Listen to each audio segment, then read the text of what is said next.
everyone, welcome back to my YouTube channel. My name is Caroline Roberts and I am the founder of the Writers Retreat. And today we are talking about common mistakes that new writers make. So without further ado, let's get right into it.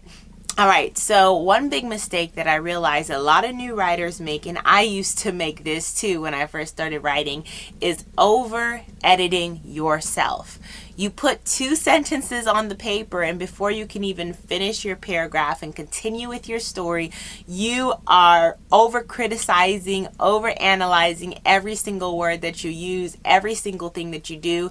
And this over editing actually stops you from ever completing your work, and you're putting a delay on it. You're putting a delay on the progress. So I want to encourage you, if you are a new writer, stop self-correcting every second. Stop over-editing yourself, but just let the words flow. Let the story flow.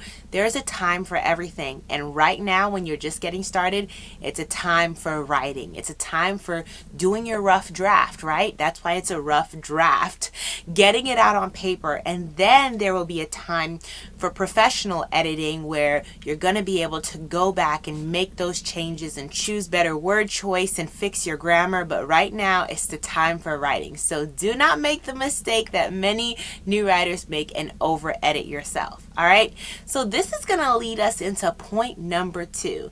So this kind of goes in line with point number 1. So you don't want to over edit yourself, but the second mistake that authors make is that they never invest in professional editing. So you want to really make sure that before you publish your work, when the time comes for professional editing, that you actually implement this. And I recommend at least 3 rounds minimum of editing. I recommend having developmental editing, line editing, and proofreading, okay? So you really want to make sure that you go through a thorough editing process before publishing your work and putting it out there on the market. So you want to make sure that you align yourself with the right publishing company or with the right editors that can truly help you. And this leads us into point number 3. So the third mistake that a lot of new writers make, or first-time authors, is that you do not put in the proper research. So I really want to encourage you to put in the proper research, not just on the topic that you're writing about, right? So you want to make sure that you're knowledgeable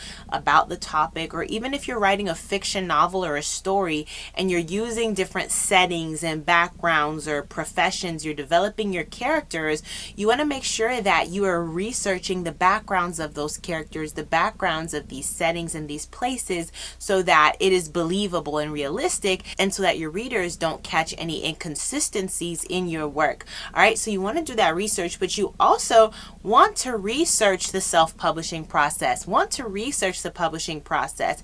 I have a lot of videos on my channel about self-publishing if you guys are interested in learning more about that.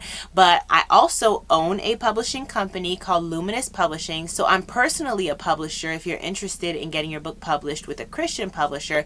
But you really want to research the difference between publishing and self-publishing and see what route is best for you and what route you should take. So that is my third tip to really make sure you do. You don't want to make the mistake that a lot of new writers make and just, you know, go any route, go to any publisher without truly doing your homework first and doing that research. All right, so let's move on to mistake number 4. So the fourth mistake that a lot of new writers make is they're afraid of accountability and they're afraid of getting their work workshopped, okay? So you want to make sure that you immerse yourself in a community of writers. We've actually created a community, the Writers Retreat Network. I'm actually excited because our network tomorrow, we're going to be hosting a virtual pajama party, and during our pajama party, we're going to be workshopping. So to workshop a piece is to basically share, you know, a piece of your work, a portion of your work with a group of other writers who can give you their honest feedback and criticism. It's so important that as writers, we know how to receive constructive criticism because it's going to make you better. It's going to help you improve in your writing, and it's going to give you an idea of your reader's perspective and how your readers feel about your story, how your readers feel about the work. All right, so you don't want to just assume that what you've written is good without letting another pair of eyes see it first. You don't want to assume that it makes sense and that it's understandable. So you want to actually test it out in a workshop and see if others understand what you're trying to convey, see if your writing is successful or if you need to tweak it a bit, if you need to shift the organization or, develop your characters a little more. So that is the beauty of workshopping. So if you're actually interested in joining our network or joining our pajama party, which we're having tomorrow, I will put the link to our network in the description box. The website is writersretreat.com/network. And if you go on there, you're going to see the details for the upcoming event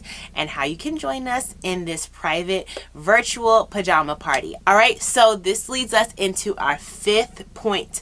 The last mistake that a lot of new writers make is telling and not showing, okay? So you want to make sure that when you are writing, you are taking advantage of the beauty of writing.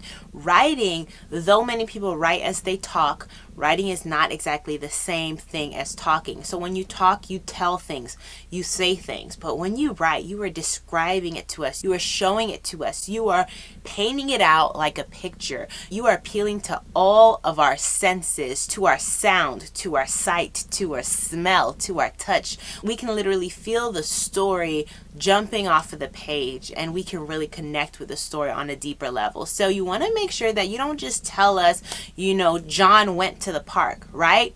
No, show us him going to the park. How does it smell? Who does he pass by? How does his skin feel? How does the wind feel against his face? Show us John going to the park. Don't tell us John is going to the park. So that is another big mistake that a lot of new writers make, and I want to encourage you to just practice using, metaphors and similes, and practice appealing to all of the senses. So use sensory imagery and all of these different things to really bring life to your writing. So those are some of the mistakes that new writers make, and I really hope that this sheds light and helps you to improve as a writer. If you enjoyed this video, leave it a thumbs up, and if it's your first time on my channel, do not forget to subscribe. All right, I love you guys so much, and I cannot wait to bring forth more content to help you grow in your journey as a writer, as an author, aspiring author to be. And I'll see you guys in my next YouTube video. Until next time, bye.